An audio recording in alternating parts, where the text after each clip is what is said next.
એવું આવ્યું કે ભાઈ દરજીયા ઘણા મોટી લહો જીવ એટલે આમાં મોતી ભોગવાનું એટલે ભાઈ કબીર સાહેબ પાસે જાય એટલે કબીર સાહેબ કીધું ત્યાં મોતી શું મોતી કરો મોતી તો ભવસાગરમાં હવે આપણને ભવસાગરની ખબર ના હોય તો ભવસાગર ભોગવા જાઓ એમને તો કોઈ જશે નહીં એટલે અમારા ડુંગરભરી મહારાજ કંઈક પથ્થરમાં બેઠે બેઠે નથી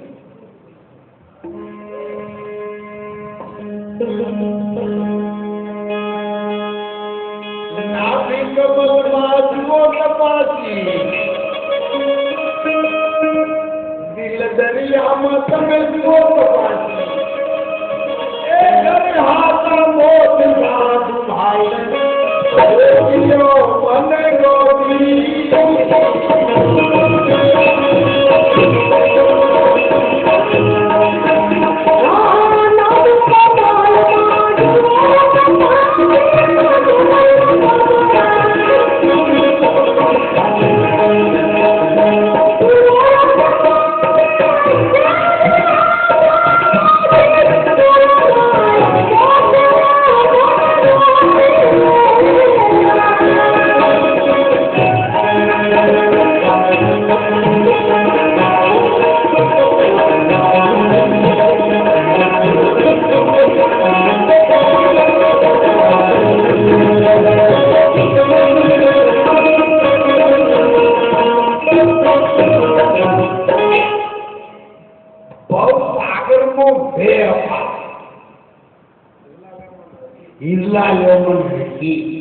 સંતો મોતી લેજો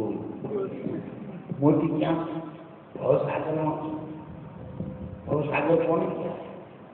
પેલો સાગર તો દુનિયાનો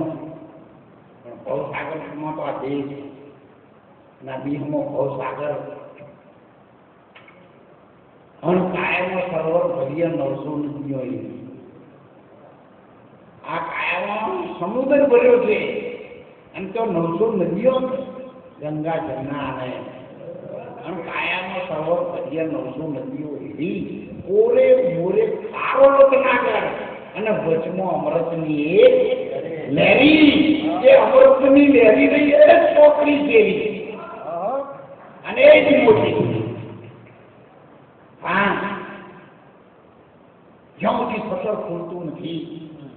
ત્યાં સુધી દુકાનમાં પડેલો માલ દેખાતો નહીં અને મોય બેન જુઓ તો બહારનો માલ દેખાતો નહીં આ શટર ઉપર પડી છે શટરને તમે ઊંચું કરો તો બજારમાં કેવો માલ મળે એ તમે નિરીક્ષી શકશો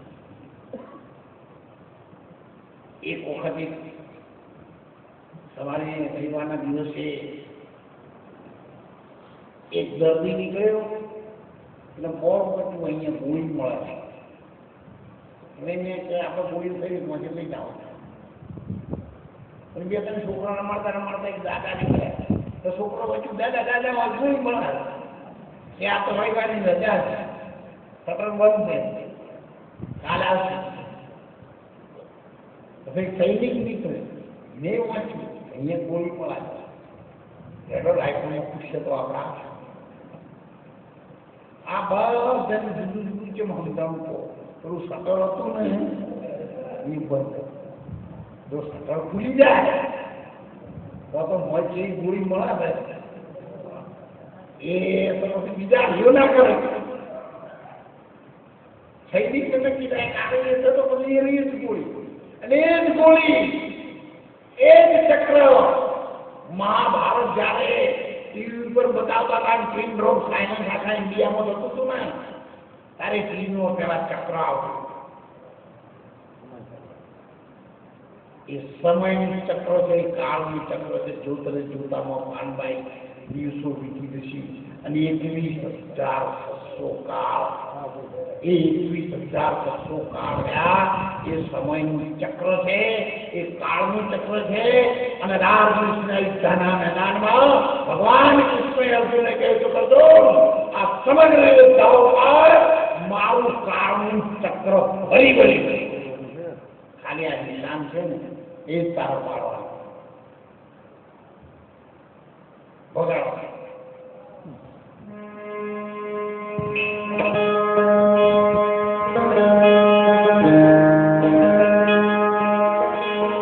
બંદૂક ભરી છે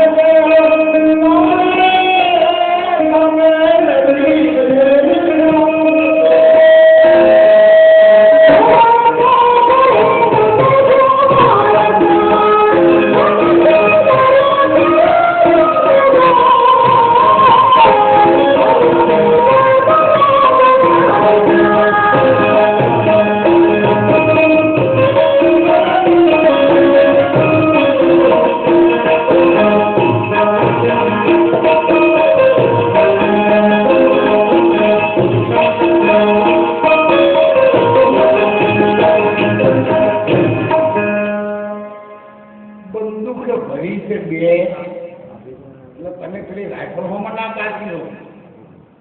આ શ્વાસ લેવાના બે નસકોરાની બે નાળ છે. અને જો કોઈને ખબર ન હોય તો ફરીથી રિપીટ કરાવી છે. શંકર મહારાજે કહ્યું છે ઉલટા વસ્તુ સુલટા કરવે